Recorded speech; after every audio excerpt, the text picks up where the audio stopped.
नमस्कार साथियों, आप सबका पुनः स्वागत है श्रद्धा वेद पुराण में। आज हम लोग डिस्कस करने वाले हैं श्रीमद् भगवद गीता अध्याय 4 श्लोक अर्थ 16।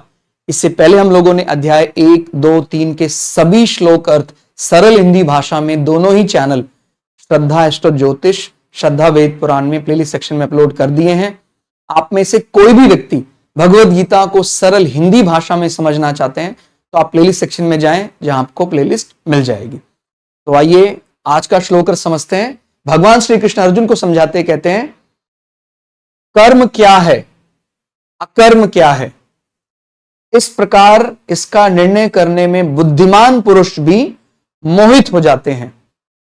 इसलिए वह कर्म तत्व मैं तुझे भली भांति समझाकर रहूंगा, जिसे जानकर तू अशुभता अर्थात कर्म बंधन से मुक्त हो जाएगा। तो भगवान का अपने भक्त के प्रति जो प्रेम देखकर, यानी भगवत गीता एक प्रकार हम ऐसे समझ रहे हैं कि सिंबॉलिक वे में भगवान अर्जुन की बजाय हमें ही बता रहे हैं। अर्जुन भगवान का भक्त है, तो जब कोई भगवान के सामने हाथ जोड़कर पूरी भक्ति भाव के साथ खड़ा हो जाता है कि भगवान अब आप ही बताइए क्या करना है, तो भगवान क्या कह रहे हैं, मैं तुझे समझा कर रहूंगा, तो परेशान मत हो। बड़े बड़े बुद्धिमान भी चकरा जाते हैं, जिसको चाहे तू अपने आप को थोड़ा कम बुद्धिमान भी आंक रहा है, लेकिन तूने समर्पित कर दिया है, अपने आप को मेरे हवाले कर दिया है, तो अब चिंता करने की जरूरत नहीं है। फिर से समझेंगे, कर्म क्या है, अकर्म क्या है, इसी में ही चल रहे हैं अभी। यार ये कर्म है, ये अकर्म है, करूं या ना करूं, कैसे करूं, इस प्रकार इसका निर्णय बड़े बड़े बुद्धिमान व्यक्ति भी चकरा जाते हैं। भाई हमें तो लगता है कि भाई कर्म करना है पूरी शिद्दत के साथ और इसका रिजल्ट अपने को मिलना चाहिए।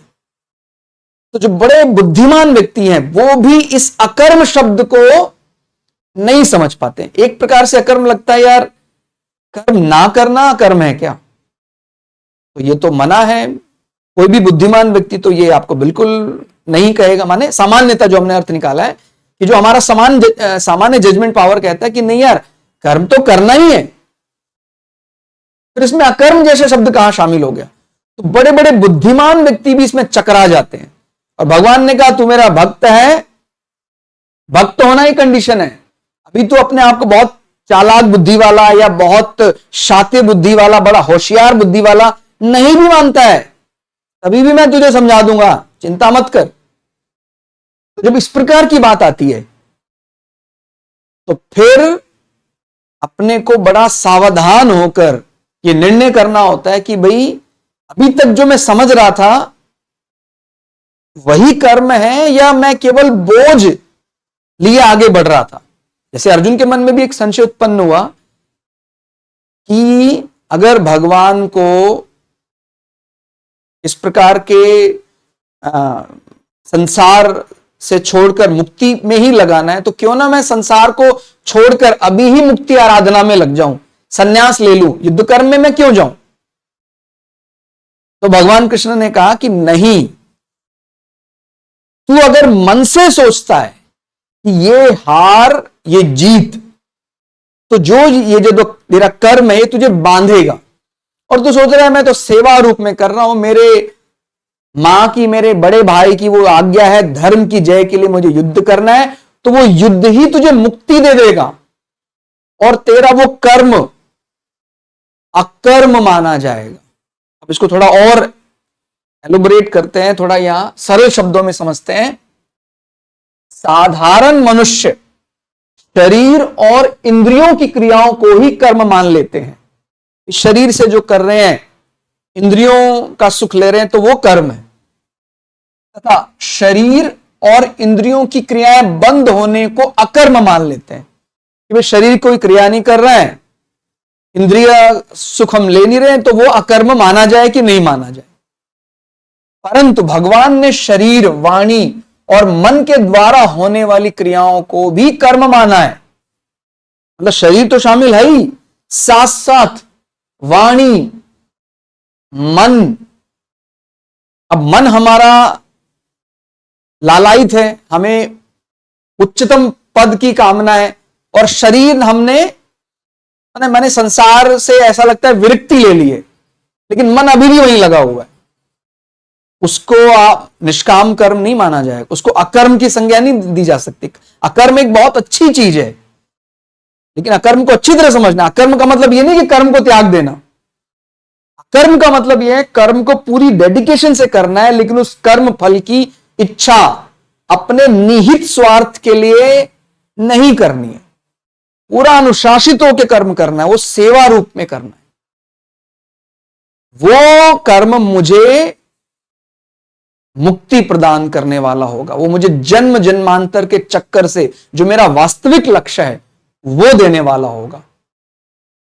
तो इस प्रकार के कर्म को, दिखने में वो कर्म है फिर भी अकर्म कहा जा सकता है, लेकिन आपने संसार दिखने में लग रहा है छोड़ दिया है, आपने गेरुआ वस्त्र ओढ़ लिया, लेकिन अभी भी संसार की ही कामना में रहते हैं। ये यश मिल जाए, ये पद मिल जाए। लेकिन मैं फिर यह क्लियर कर रहा हूं, कोई व्यक्ति गेरुआ वस्त्र है, वो समाज में लगा हुआ है, लेकिन वो एक प्रकार के कर्मयोगी की तरह लगा है कि इसमें मेरा कोई वो नहीं है, उसमें मुझे कुछ नहीं चाहिए, मैं राष्ट्र सेवा को ही ईश्वर सेवा मानकर लगा हुआ, तो उसको मुक्ति मिल जाएगी। लेकिन कोई यदि ऐसा व्यक्ति जो केवल उसका दिखावा मात्र करता है, देखो मैंने सब कुछ त्याग दिया, मैं जंगल में रहता हूं, लेकिन मेरे मन में बहुत ज्यादा आकांक्षाएं, अभिलाषाएं हैं, तो उसका भला होने वाला नहीं। ठीक हो गया। केवल बाहरी क्रिया करने अथवा ना करने से कर्म के वास्तविक स्वरूप का ज्ञान नहीं होता है। देखने में ऐसा लग रहा है कि वो कोई कर्म नहीं कर रहा है, लेकिन मन में बड़ी ज्यादा लालसाएं, कामनाएं हैं, तो मन तो लगा ही हुआ है ना। ठीक हो गया। तो वो वास्तविक रूप का ज्ञान नहीं है, उसको ज्ञान नहीं होगा। फिर यदि कर्ता निर्लिप्त है, तो कर्म करना अथवा ना करना दोनों ही अकर्म है। यानी मैं किसी भी कर्म फल में लिप्त ही नहीं होता, मुझे उससे कोई मतलब नहीं है। मतलब अनुशासन तो वहां भी है, लेकिन अगर मैंने पूरा प्रयास किया उसके बाद भी मैं हार गया, कोई बात नहीं, ईश्वर की ऐसी इच्छा थी, मैं दुगने उत्साह के साथ फिर लग जाता हूं, लेकिन मुझे मिला नहीं, क्यों नहीं मिला, इस प्रकार का स्वभाव नहीं है मेरा। तो पूरी तरह से वो ईश्वर की सेवा मानकर कर रहे हैं, चाहे युद्ध कर्म हो, चाहे भगवान की प्रार्थना हो। तो उसको क्या कह रहे हैं, यदि कर्ता निर्लिप्त है तो कर्म करना अथवा ना करना दोनों ही अकर्म है। उसका वो कर्म उसको मुक्ति प्रदान करने वाला है। कोई फौजी है, वो कहता भी मैं अपने प्राणों को अपने देश के लिए न्यौछावर कर दूंगा।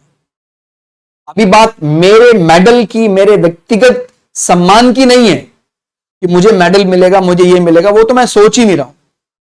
जरूरत पड़ी तो अपने प्राणों को देश के लिए न्यौछावर कर दूंगा। तो जो ये वाला भाव है, निष्काम होकर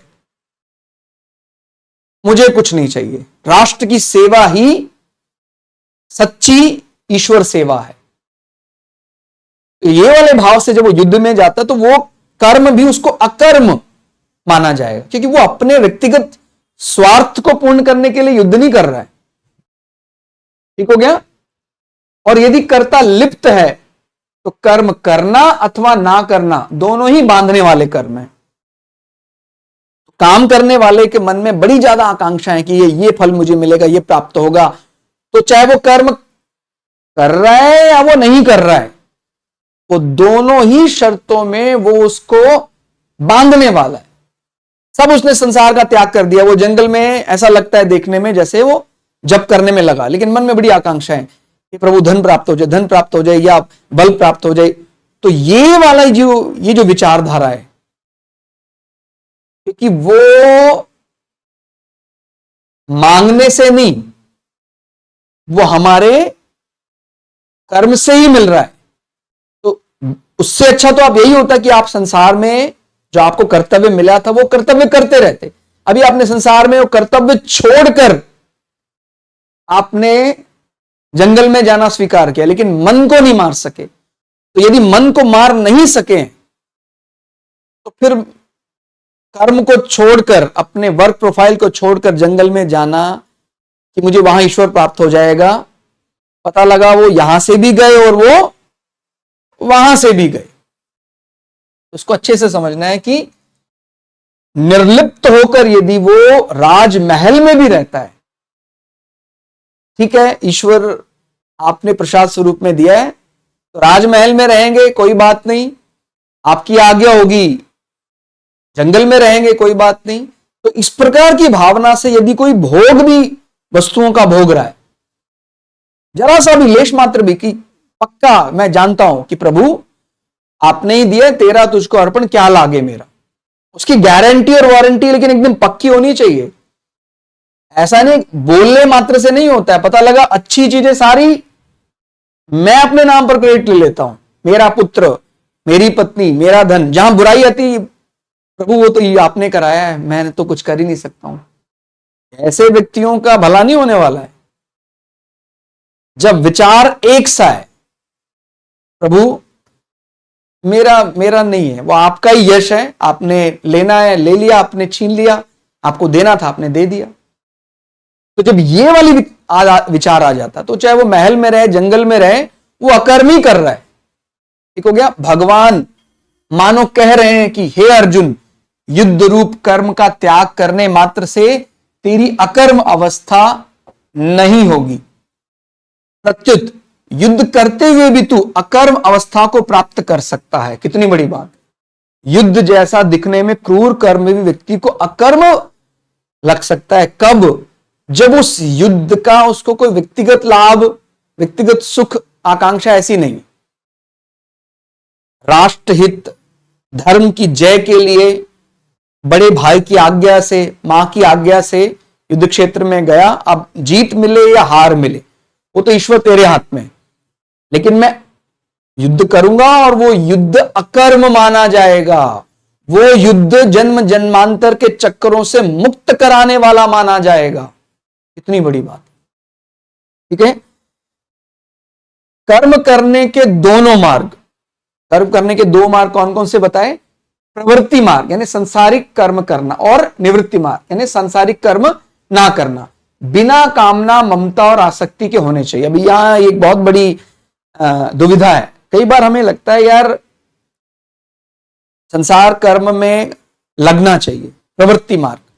कई बार लगता है यार संसार मैं संसार कर्म में मैं नहीं लगना चाहता हूं।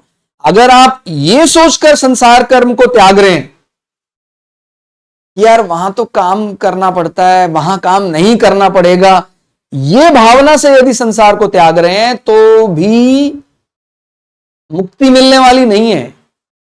कि मैंने इसलिए वो चोला धारण किया कि यार वहां कम मेहनत करनी पड़े, शायद ऐसा नहीं है। वहां मेहनत माने क्या? हम अपने भाग नहीं सकते अपनी रिस्पॉन्सिबिलिटी, अपने कर्तव्य से। केवल अपने कंफर्ट जोन के लिए अपने प्रोफेशन को बदल देना वो ठीक नहीं है। ठीक हो गया कि वो एक योद्धा था, उसको लगा यार ये युद्ध कर्म है, इसकी बजाय मैं एक संन्यास ले लेता हूं मैं, लेकिन मन में आकांक्षा वैसी की वैसी ही है। नीचे क्या लिखा है? कामना, ममता, आसक्ति यदि उसके अंदर है तो निवृत्ति मार्ग भी उसका भला नहीं कर सकता है। और अगर उसके मन में कामना, ममता, आसक्ति नहीं है तो फिर वो प्रवृत्ति मार्ग में भी वो अकर्म ही कर रहा है। राजा जनक एक राजा हैं, लेकिन उनके मन में कि मेरा अपने परिवार, उनके प्रति ममता, कामना, आसक्ति नहीं है। तो ऐसा कौन राजा होगा